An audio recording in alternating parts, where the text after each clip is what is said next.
Well, for more on the net neutrality debate, we're joined from New York by Scott Schober. He is the president and CEO of Berkeley Varitronics Systems. Hi, Scott. Thanks for joining us.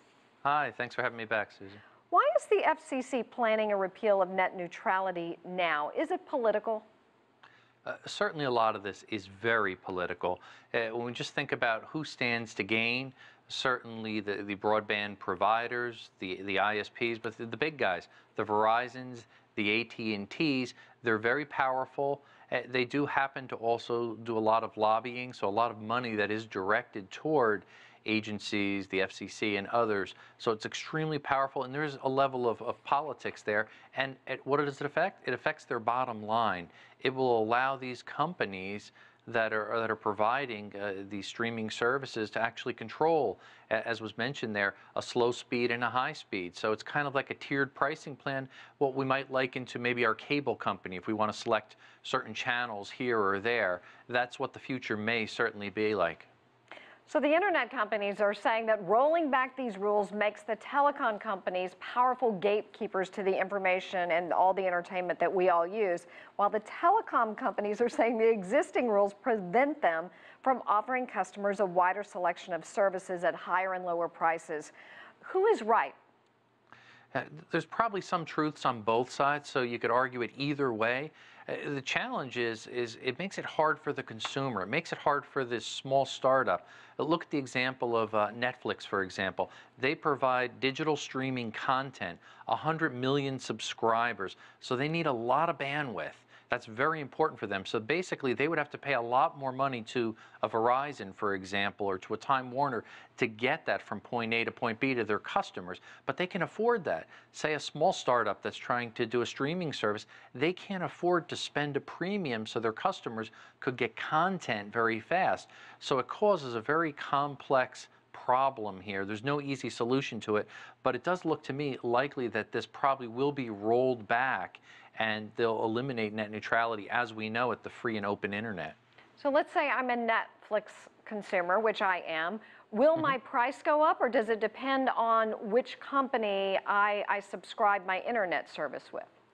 Well, that's the part that's kind of puzzling. We don't really know, but likely whenever there's a change, what typically happens is everybody takes an opportunity to raise prices. The other side of the argument, they could say, well, it creates more competition, capitalism, and that could, to some areas, lower price. But we have to remember, too, if we look throughout America, it's not all created the same. In cities, we have sometimes multiple choices. When you go out to the suburbs, you may only have a single ISP to choose from. Maybe it's Comcast or Time Warner or something else. So really, they control all the marbles then. They could raise the prices if you want high-speed internet, and you're stuck. If you want that, you have to pay for it. If you want to watch a movie or even stream gaming services, you have to go to them and you have to pay up.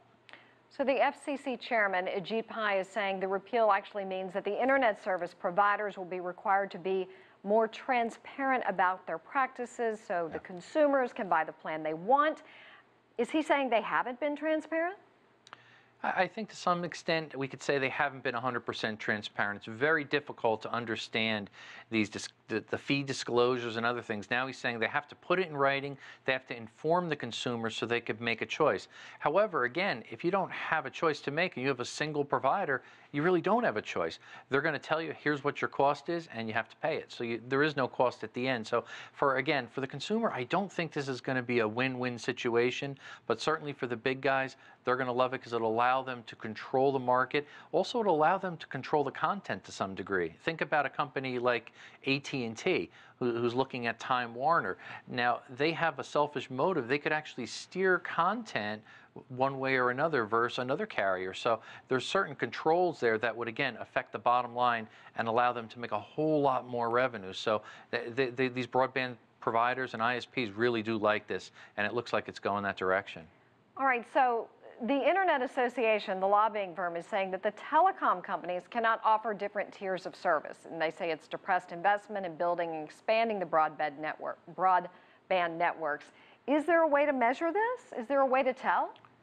No, there's no easy way to tell because it's such a complex infrastructure, and that's part of the challenge. Just the past 10 years, $1.5 trillion has been invested in the infrastructure. Part of the problem is no company is willing to expand or spend a lot more money until they figure out how this all plays out. So everybody's in a wait and see pattern before more spends could be made or more companies can invest. Because that's another opportunity. Some companies, like imagine Amazon or Netflix on their own, they could go build out their own infrastructure. They're probably not, just because the sheer costs involved in this. They have enough money so they could pay to get high-speed internet to their vast customers, which again will roll back to the customer subscription. The costs are going to go up probably.